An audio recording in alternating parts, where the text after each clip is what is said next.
Selamat pagi, selamat siang, selamat malam, dan selamat datang di channel Sinema Singkat. Kali ini Sinema Singkat akan ngerekap sebuah alur cerita film yang pastinya disukai oleh pecinta misteri dan film yang penuh dengan teka-teki, menceritakan tentang keluarga bernama Merobon yang memilih menjauh dari peradaban manusia dan tinggal di rumah yang berada di tengah hutan. Apa sebenarnya yang disembunyikan oleh keluarga ini, dan sebenarnya misteri apa yang menyelubungi keluarga Merobon ini? Langsung saja, inilah dia, Merobon. We began again. We forgot the past. From now on, our last name will be Marrowbone. Film dibuka dengan memperlihatkan seorang ibu yang membawa keempat anaknya kembali ke rumah masa kecilnya. Demi menjaga supaya keempat anaknya ini tetap aman, mereka kabur dari negara Polandia lalu memilih kembali ke Amerika. Karena sebenarnya mereka ini kabur dari kejaran sang ayah yang ingin menghilangkan nyawa mereka semua. Rumah ini sudah kosong lebih dari 30 tahun lamanya. Terlihat dari bangunan yang mulai kusam dan juga reot. Meskipun tempat ini sudah sangat tua, tapi inilah momentum mereka untuk membuka lembaran baru. Jika sebelumnya nama keluarga mereka adalah Firebear, kini ibunya mengganti nama keluarga menjadi Merobon, mengikuti nama keluarga ibunya terdahulu. Once you cross that line, there'll be no memories. We're no longer Fairbands. Our last name will be Marrowbone.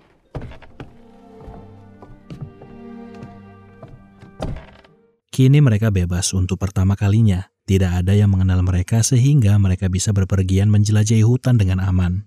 Sampai di suatu hari, keempat saudara ini menemukan sebuah batu besar yang bentuknya seperti tengkorak. Sebagai anak yang paling kecil, Sam takut dengan bentuk batu itu. Ditambah lagi, tiba-tiba saja dari dalam batu itu ada suara perempuan yang bertanya siapa mereka. Ya, dengan polosnya, Sam kecil pun memperkenalkan diri dan juga ketiga kakaknya, yaitu Jack, Billy, dan juga Jane. Entered the Red Witch lands. Who goes there? How dare you invade my dwellings? Kemudian wanita yang di balik batu berbentuk tengkorak itu pun menantang mereka supaya melintasi celah sempit yang ada di dalam batu. We shouldn't be here. Hello, little one. Setelah mereka berhasil sampai ujung celah, ternyata yang berbicara dari dalam batu adalah sosok perempuan cantik bernama Ali. Pada akhirnya, Ellie pun menjadi teman dekat keempat saudara ini. Hanya dalam beberapa jam saja, mereka langsung bisa berteman baik dengan Ellie. Di hari itu, Ellie mengambil kesempatan untuk mengabadikan momen keempat saudara ini. Ya, setidaknya untuk saat ini, kehidupan keluarga Merobon pun mulai membaik. Namun hal ini tidak berlangsung lama, sampai di mana mereka harus menerima kenyataan pahit. Ibunya menderita sakit keras, dan sebelum menghembuskan nyawanya, ibunya berpesan ke Jack sebagai kakak yang paling tua. Jika nanti ibunya mati, kuburkan dia di kebun dekat rumah mereka. Lalu ibunya kembali berpesan supaya mereka berempat anaknya ini untuk tetap bersembunyi. Ya, setidaknya sampai Jack berusia 21 tahun. Karena kalau tidak, hukum di Amerika mengharuskan mereka semua ke panti asuhan. Yang nantinya mereka berempat akan terpisah jika ada orang yang mengadopsi salah satu dari mereka. Dan ibunya tidak mau jika hal ini terjadi kelak. Kini ketiga adiknya merupakan tanggung jawab Jack sebagai kakak yang paling tua. Dan yang terakhir adalah, jika suatu saat ayah mereka kembali berhasil menemukan tempat ini, ibunya meminta supaya memberikan kotak yang selama ini mereka sembunyikan, yaitu kotak yang berisikan sejumlah uang kertas Polandia. Di dalam kotak itu juga ada sebuah surat yang berisikan pesan supaya mereka berempat ini tetap bersama selamanya. You must keep them safe, always. Nothing. Ever. We started hiding from the world until I turned 21. Selama bersembunyi dari peradaban manusia, Jack selalu menceritakan kehidupan dirinya dan juga ketiga adiknya ke dalam sebuah buku diary. Sampai di suatu hari yang cerah, ada seorang pria misterius yang menembak ke arah kamar bekas ibu mereka. Jane yang lagi merangkai bunga pun langsung berteriak memanggil Jack.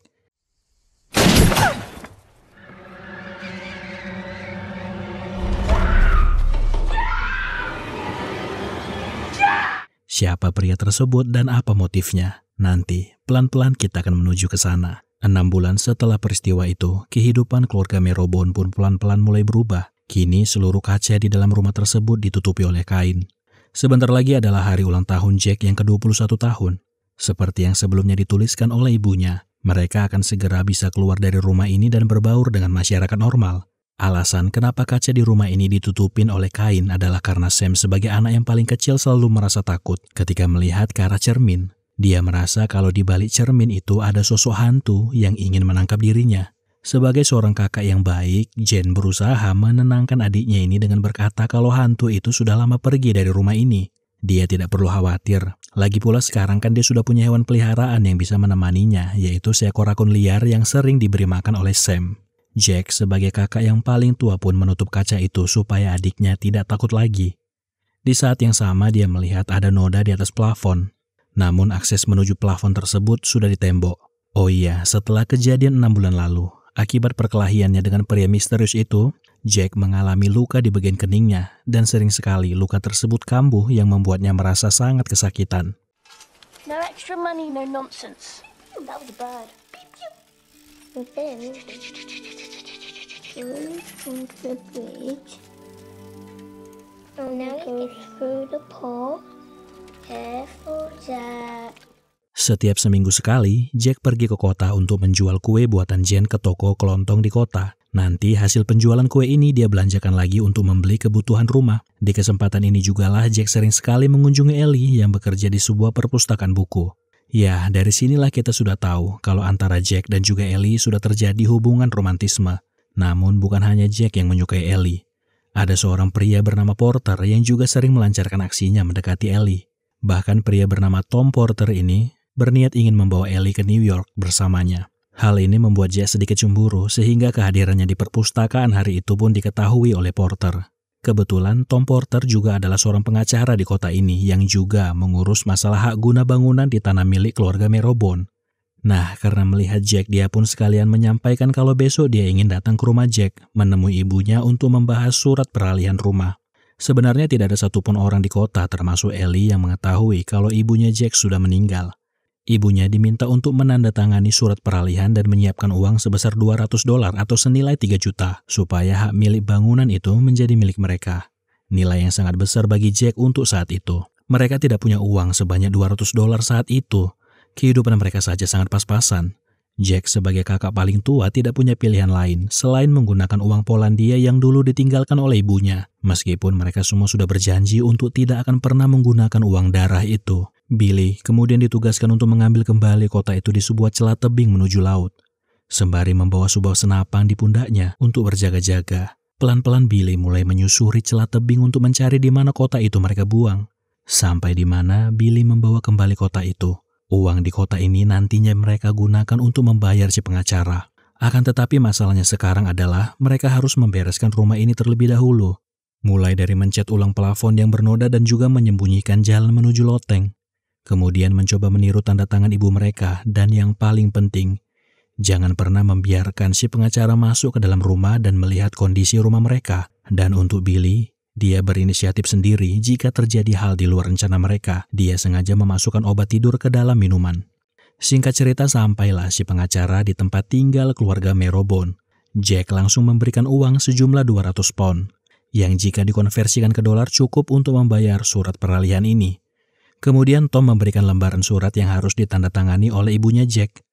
Jack pun membawa surat itu ke Jen supaya memalsukan tanda tangan ibunya. Akan tetapi sialnya Jen harus menandatangani 2 lembar surat sekaligus. Sementara itu, Tom yang bosan menunggu mulai melihat-lihat seluruh area rumah Marrowbone. Sampai di mana ketika dia masuk lebih dalam, dia melihat kaca-kaca di dalam rumah tersebut ditutupi oleh kain. Lalu dari kejauhan terdengarlah dari balik pintu suara Jack yang seolah-olah berbicara dengan ibunya yang sedang sakit.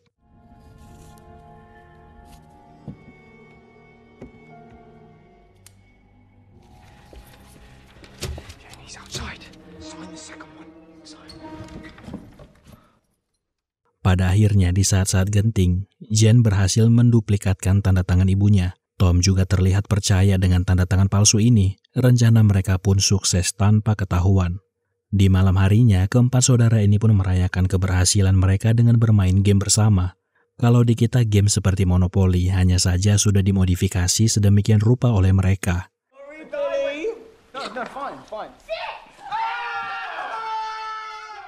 Akan tetapi di malam itu, dadu yang dilemparkan oleh Billy terlempar ke arah kaca besar berada. Sehingga Sam sebagai adik yang paling kecil ditugaskan mengambil dadu tersebut. Dengan penuh rasa takut dan hanya berbekal senter di tangannya sebagai penerangnya, Sam pun memberanikan diri menuju arah dadu terlempar. Lalu tiba-tiba kain putih besar yang menutupi kaca pun terjatuh.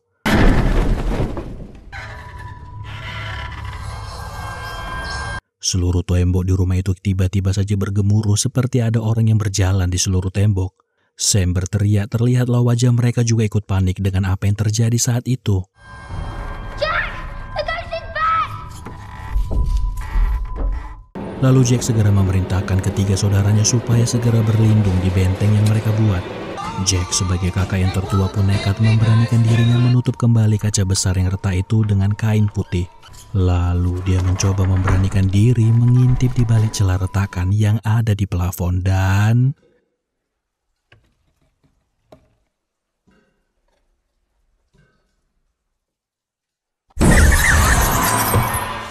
Keesokan harinya Jack yang tidak sadarkan diri dibawa masuk ke dalam benteng. Mereka mempercayai kalau hanya benteng ini yang bisa melindungi mereka dari hantu penghuni rumah ini. Jane berkata kalau hantu itu pasti datang karena uang yang mereka pakai. Sehingga dia meminta supaya Billy mengembalikan kotak beserta uang itu ke pemiliknya, yaitu hantu yang berada di atas plafon rumah ini. Keesokan paginya, Billy melemparkan kotak itu dari atas cerobong asap. Sementara itu di kota, pengacara Tom masih mencoba melancarkan aksinya dalam upaya mendekati Ellie. Dia menawarkan tumpangan mengantarkan Ellie ke rumahnya yang berada di atas bukit. Selama dalam perjalanan, pengacara Tom menanyakan perihal kedekatan Ellie dengan anak-anak keluarga Merobon. Tom sudah mulai merasa aneh dan menaruh curiga terhadap keluarga itu. Kenapa mereka bersembunyi di dalam hutan dan menghindar dari peradaban manusia? Akan tetapi terlihatlah kalau Ellie ini cukup membela keluarga Merobon yang memang tinggal sangat jauh dari kota. Hal ini membuat Tom semakin kesal dan cemburu dengan Jack. Sehingga di keesokan harinya, dia mengikuti Jack dan Ellie yang berkencan di pinggir pantai. Hal ini semakin membuat api cemburu di dadanya semakin membara.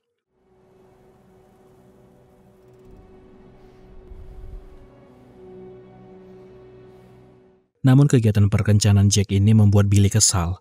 Kenapa dia bisa keluar sesuka hatinya sementara mereka bertiga harus terjebak di dalam rumah ini? Bukannya sudah ada perjanjian kalau dia bisa keluar ke rumah kecuali memang itu diperlukan. Billy mencium wangi parfum Ellie yang semakin membuat dia kesal karena Jack lebih memilih bercengkrama dengan wanita itu ketimbang bersama dengan ketiga saudaranya ini. Sehingga terjadilah perdebatan antara kedua kakak beradik ini. We're trapped in here while you go around doing whatever you want me to leave.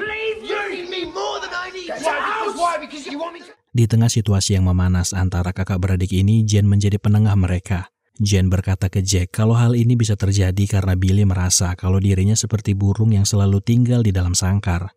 Dia tidak punya siapa-siapa selain mereka, sehingga dia takut kalau suatu saat nanti Jack lebih memilih Ellie ketimbang mereka bertiga. Sementara itu, Sam kecil yang dipenuhi rasa penasaran karena dilarang memasuki kamar ibu mereka mengambil kunci milik Jack. Lalu dia nekat masuk ke dalam kamar, kemudian mengambil tas milik ibunya yang di dalamnya ada album foto keluarga mereka. Dan juga beberapa potongan kertas koran berisikan berita tentang penangkapan ayah mereka. Kemudian Sam kecil melihat pecahan kaca bekas tembakan pria misterius sebelumnya yang tidak dia ketahui. Dari balik lemari ibunya, sosok hantu yang dia takutkan selama ini pun muncul di hadapannya.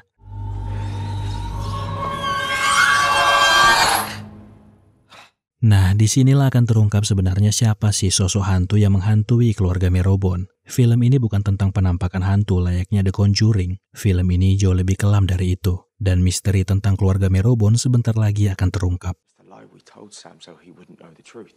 He was a murderer, Jane. My own father. He came here to kill us. We are never going back to that place.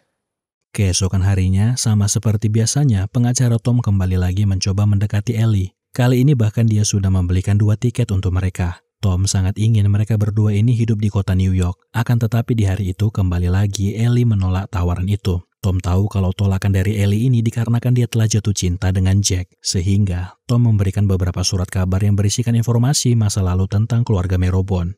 Mulai dari pencurian sampai penghilangan nyawa yang dilakukan oleh kepala keluarga Fairbairn atau kini dikenal sebagai keluarga Merobon. You know, I can get you out of this place where you don't belong.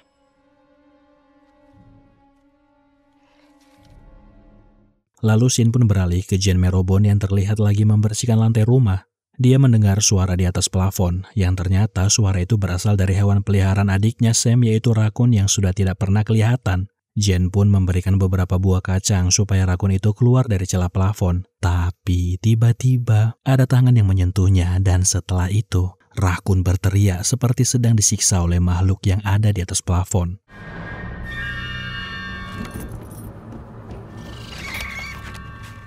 Jane semakin dibuat depresi akibat gangguan makhluk itu. Kenapa makhluk tersebut tidak pergi padahal mereka sudah mengembalikan uang darah itu? Kembali ke pengacara Tom, kini dia mulai mengetahui ada yang janggal dari tanda tangan ibu keluarga Merobon. Lalu di saat yang bersamaan, ada telepon masuk dari kota New York yang mengatakan kalau kenaikan jabatan dirinya dibatalkan. Perusahaan pusat di kota New York menerapkan efisiensi di beberapa bagian. Tom pun marah sambil membanting beberapa barangnya. Di saat itulah dia kembali lagi mendapatkan fakta baru dari keluarga Merobon.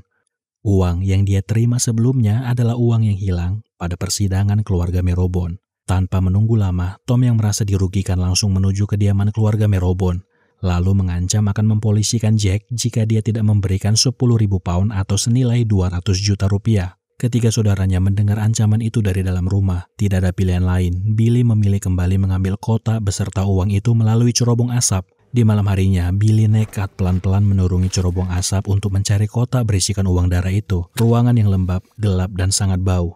Billy juga memperhatikan ada bercak darah dan cakaran di pintu.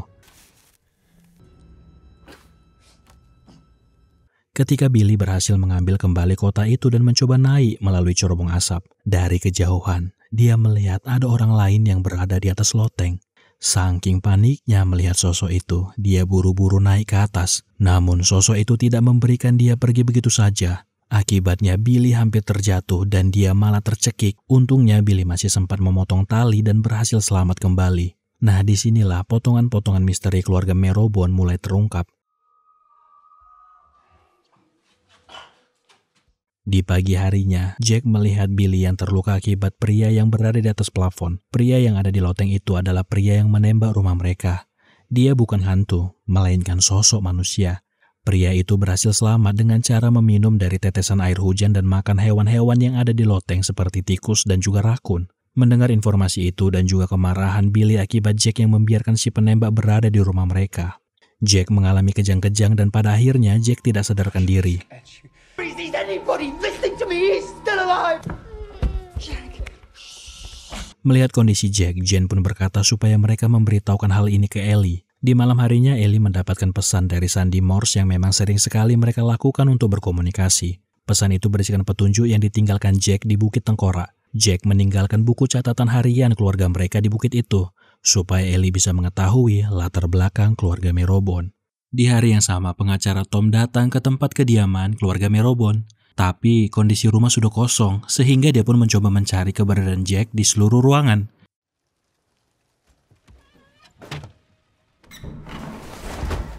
Sampai di mana dia melihat ada yang aneh. Kenapa jalan menuju loteng ini malah ditembok? Tapi sebelum sampai ke sana, kita kembali dulu ke Ellie. Ellie pelan-pelan mulai membaca dengan detail apa yang terjadi dengan keluarga ini.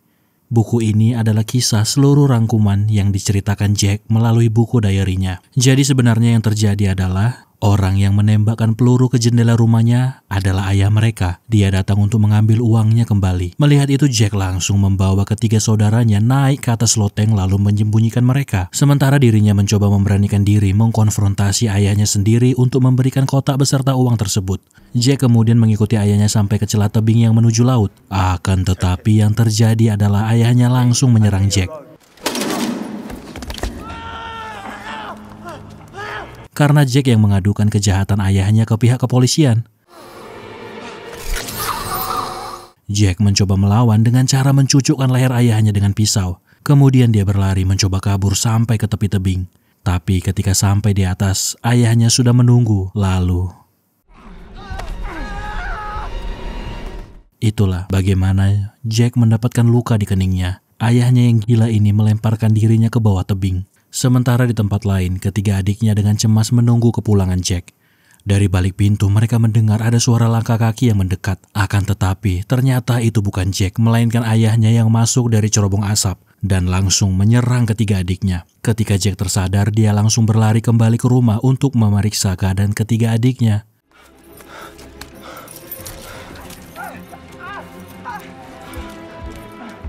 Jack berteriak memanggil nama ketiga adiknya.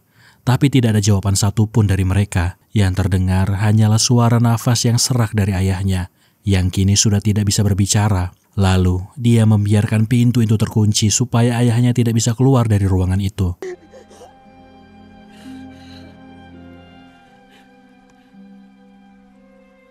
Dalam rasa penyesalan dan depresinya, di hari itu Jack juga ingin menghilangkan nyawanya sendiri.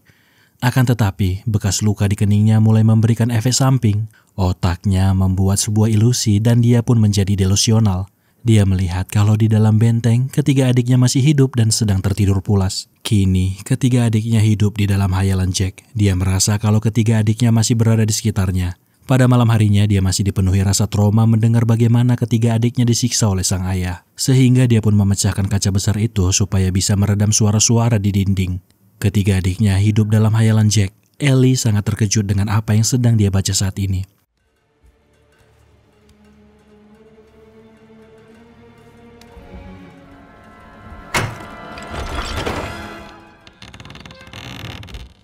Kita kembali ke masa sekarang di mana pengacara Tom nekat membongkar tembok yang menuju loteng.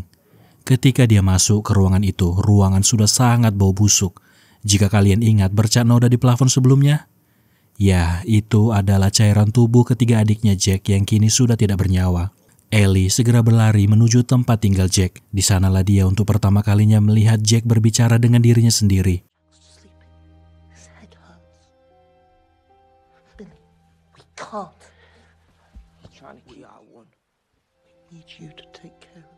Kini, Jack punya kepribadian ganda. Dia menjadi Jack, Billy, Jen, dan Sam di waktu yang bersamaan.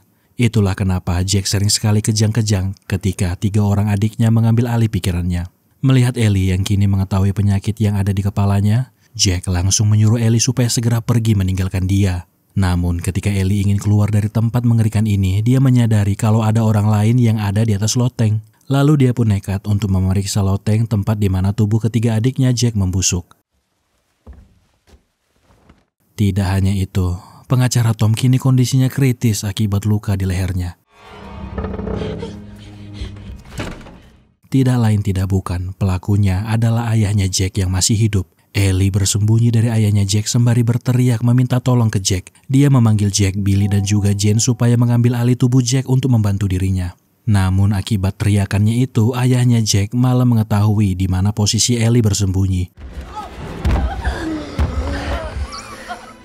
Dia langsung menyerang Ellie, akan tetapi Jack muncul dan yang terjadi adalah This is our place.